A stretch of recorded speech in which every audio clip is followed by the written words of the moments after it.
college football. It'll be as loud as it ever is. It always is. One of the loudest in the SEC for sure. They've done a great job. Josh has got a great team and program. They're a playoff team from last year that we've had some really, really physical games with. It'll be no different. They are built around toughness, running the ball and stopping the run, which they're very good at both. And I think people have a mistake about their offense that it scores so many points, but they are very physical. You look at last year's game between both teams, both lines of the scrimmage were extremely physical, and it's been that way every time we've played each other. So it won't be any different this time. Going to a tough place to play. First game on the road in the SEC. When you open up on the road in the SEC, it's always challenging. It'll be important that our players understand that the environment is something that you don't have to worry about. You got to worry about how you play, and sometimes that's easier said than done, especially with young players. But we'll prepare for it, and we're excited to go play. These are the games you come to Georgia to play in. So I'm excited for these guys. Yeah, Coach, and you mentioned the prep starts with stopping the run from Tennessee. But what have you seen from Joey Aguilar at the quarterback position for those guys, how he's playing right about now? He's playing really efficiently. He's got great arm talent. He's a really good athlete. You can tell he understands the system. He gets the ball out quickly. He's been very accurate. He's had some really well thrown balls, a couple that they've dropped in crucial times, but he makes some good throws, and really a good deep ball passer. He puts air under the ball and gives the receiver an opportunity to run under it. He's made plays with his legs, which you have to do in this league at quarterback, and he's been very, very impressive in the 2 games they played. Hey, Curry, going back to their run game, they lose Dylan Sampson in the offseason, but have been productive through 2 games. So just what are you seeing from their run game and what they've done so far? Well, they've always played a lot of backs, so they have multiple backs that come in the game. They're very physical. They're all 210, 215-pound guys. They run downhill. They don't sit there and try to attack sideline. They get vertical. They hit us last year on vertical run. Very patient runners, well coached. They have a lot of schemes in their run game because of the formation variation they use.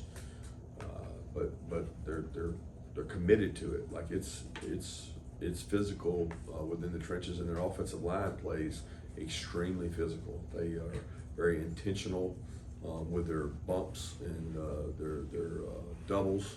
They attack you and they try to get you out of your gaps, and they spread you out. They do a really good job in the run game. Yeah, obviously not turning the ball over is a tenet for you guys, but from a quarterback perspective, how do you balance still being aggressive and trying to take those shots and make those plays while at the same point in time trying to limit the potential turnover-worthy plays as well? Well, as we've learned, you can turn it over on any play, right? We had a running play that was a turnover, so nothing's inherently perfect or safe. I think passing the ball down the field is not necessarily, it's one of the lower turnover rates there is. In the past that we did get just a turnover was a short intermediate passing game that a guy fumbled after he caught it. So I don't really know what you're asking. There's a good and bad for both. You can't turn the ball over and make good offense. You got to prevent turnovers, but you also have to have the ability to throw it down the field and hit some shots and be explosive. But I don't think that would keep you from doing it and thinking about turnovers. Coach, last couple of years they've had some quick starts on offense against you guys. You guys have adjusted rather quickly. What is the biggest key for your defense when you make those adjustments to kind of slow them down the rest of the game? Yeah, I don't know that there's any adjustments made as much as the tempo of the game. Nobody prefers to start that way. They do a good job of attacking, start the game. They've had good plans, but it's more about settling in and playing the speed of the game that we can play. I certainly expect us to do that from the start. But it hasn't always been that way. It's very unique, the spacing and how much space there is when you play these guys. So we certainly don't want to spot a lead or give them a lead. It's not our intentions. Kirby, I want to get an update on Juan Gaston and Ernest Green. And also noticed Talon Taylor played a lot early in the game on Saturday, but then kind of didn't last 3 quarters. Didn't know if he might be dealing with something too. No, Talon's fine, and he played in different situations. He's played all year in different situations. Both Juan and Ernest will learn more about today and see where they are. They're both coming off of bumps and bruises and injuries, but hopeful to get them back. Kirby, trying to test, he's had good teams in recent years, beat Alabama a couple times. Georgia's won eight straight against them. What do you attribute that success to? Well, they've been really good games, right? When you play in the SEC and you're in these really tough top 10 matchups, top 25 matchups, they can go either way a lot of times. You know, at the end of the day, they've played us physical, we've played them physical. They've all been really, really tough physical games. I mean, I think being at home usually helps either team in terms of a road versus home. But I don't know that you can attribute it to anything because this year has nothing to do with previous years. Yeah, Kirby, you mentioned after the game the other night that the team kind of takes on Colby's personality, his energy. Because how impressed have you been with the leadership aspects of him as he enters his second full year in the program? Yeah, I think he knows what he's fighting for and what he's playing for. He's got a lot of good intentions in terms of what he wants to get out of the season, and that's shown up in his special teams play. It's shown up in his work ethic. It's shown up in his demeanor, his fire, passion, energy, and just the way he plays the game. He's a leader out there, and he wants it really bad, and that kind of rubs off on the rest of the offense in terms of his physicality and his catch radius. The players love being around him. He's got a lot of energy. Kirby, after watching the film, what can you tell us your thoughts are on the right side of that offensive line with Michael Weedy, Josh Jackson, Dontrell Glover, the freshman, and both you? Yeah, a lot of guys played over there, which was the intent coming into the game. With the temperature being as hot as it was and the weather, we felt like we would play some guys there and kind of see how guys did, see how guys played. It's been a rotating kind of deal all throughout camp. We've had guys in and out of the lineup during camp that's made us kind of platoon that side. And we've even flipped Monroe and flipped Micah over to that side at times. So, you know, they had bright spots and they had disappointing spots, which is probably true for every position group on our field. But we got to continue to progress there, and we got to get the best guys in there and get them some continuity. Kirby, we spent part of fall camp talking about the emphasis on better tackling. Just 2 games into the season, where do you guys feel like you are as a defense in terms of tackling? Yeah, we worked hard on it. Done some good things, had some missed tackles and missed some opportunities for turnovers. That's one of the biggest glaring things is you got to get the turnovers when you get an opportunity. Balls on the ground, interception opportunities, hands-on balls, you got to get them. But through 2 games, probably haven't been tested enough to really warrant and say where we are as tacklers.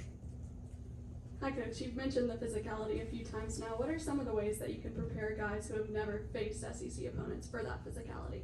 Camp. Our preseason camp is extremely physical, and we prepare during that time as if we're playing each other. So it's what we do each day. It's what we believe in. I don't think you can prepare the next 5 days for it, no. You said on Saturday you're preparing this young team. You've thought about it for a couple weeks about the first road game being an SEC road game. What do you do to get ready? Is it just the old blast and Rocky Top, or is there more to it? Well, I think it's a mental disposition, and it's part of your planning. You know, there's certain things you can do at home that you can't do on the road.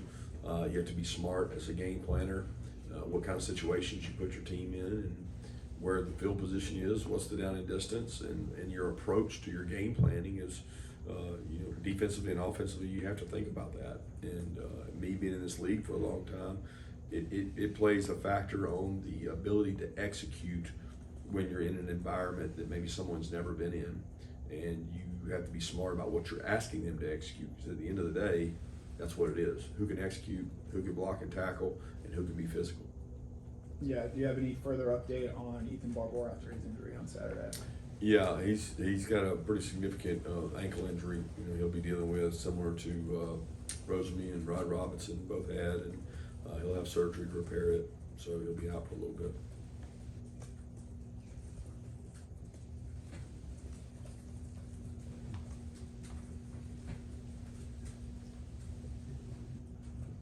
Kirby, what's the priority and the number one job for the defense when the opposing offense wants to spread you out and go fast? Not give them anything. I mean, I think, you know, there's you have to make them earn it, and we say go the long, hard way, make them execute, make them drive the ball down the field all the way through the red area, and just make them, make it hard to score. And that starts with stopping the run and not giving up big plays. Those are the two key ingredients to Tennessee is, can you stop the run and can you not give freebies? But they go with tempo and they do spread you out, and it's a challenging prep. Coach, I believe it was after the Marshall game where you talked about, the correct play versus, making a big play. For a lot of young guys that are getting a ton of reps, what is that process like for you, teaching them and how receptive they are to knowing the difference between a big play or a positive play and the correct play? Yeah, I don't know what you're referencing. I like big plays, so I would prefer the big play, but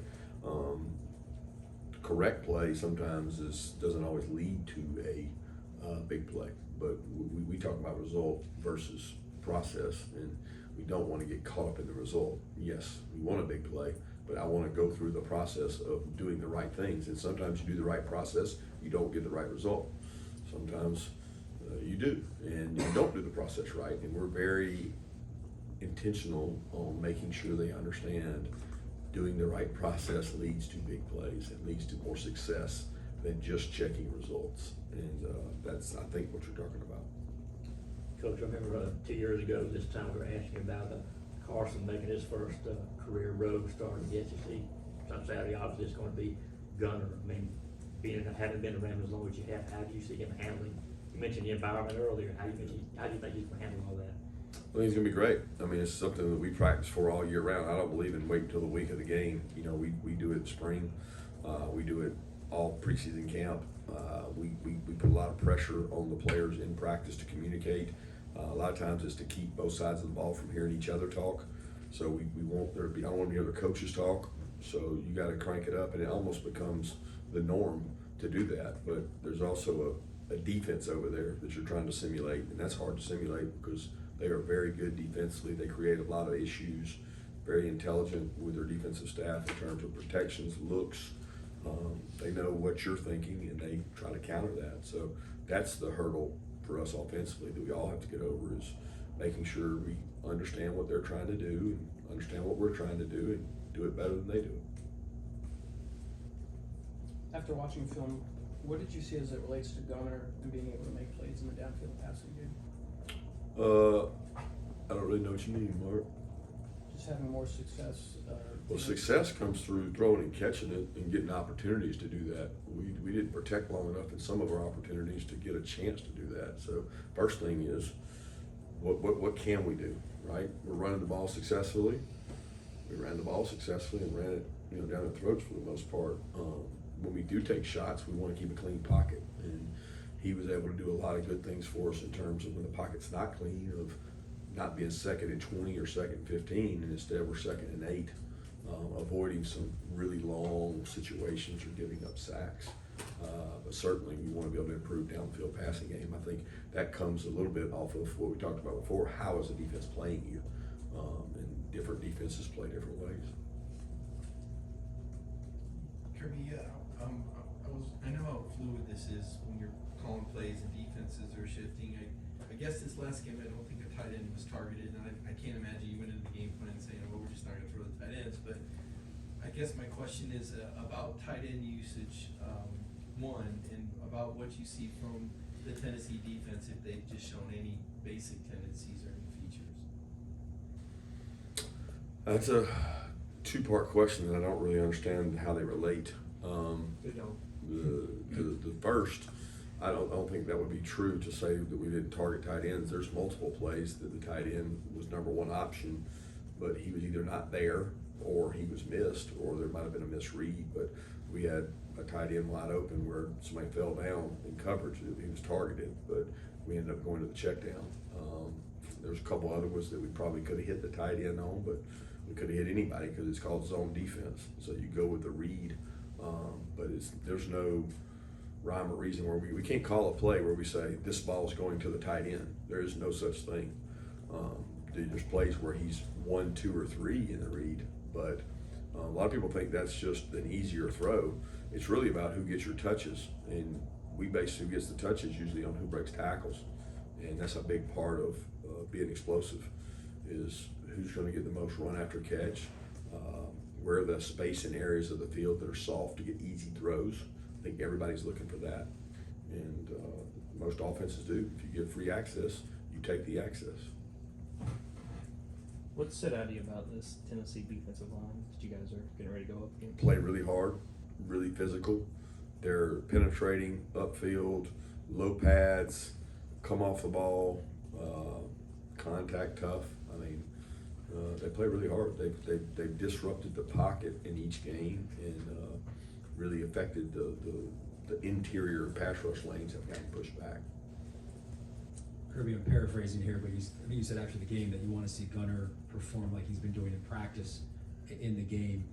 We don't see practice, but one maybe would assume that if he's going well against your guys, he should be able to translate to the field. Is that just experience? Is that just confidence in him? Is that just getting some swagger that he can take what he's been doing and having success against your defense in practice over to the game? Well, I don't think it's about him. I think it's about the 11 people with him, right? So when we say we want to see Gunner do that, see it carry over, it requires the 11 people doing exactly what they did in practice for him to have success. Because in an offensive unit, one guy can mess up and that ruins that entire play. Typically on defense, one guy can mess up and it may not affect the play if it's not attacking that side. But there's several times, several instances, one guy's off, one guy's not in the right depth, one guy doesn't protect, or maybe Gunner.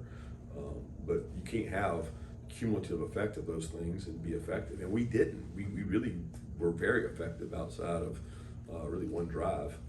But outside of that, we were very effective in what we've done and got to continue to do that. I've seen them execute well in practice and we want to continue to see that. Got time for one more question. Yeah, we've seen some of Jaden Redell through the first couple of games. Just what have you made of his progress since the beginning of fall camp and through the first 2 games of the year? Yeah, he's a great size, speed guy. He's helped us on special teams. He's been physical. He's a weapon. He's getting better. His growth is getting better. It's hard when you come in from never have been a true blocker or do any blocking to having to do all that. He has improved in that through the weight room and through physicality, and he continues to improve. We'll need him to step up and be able to play even more snaps. Thank you, Coach.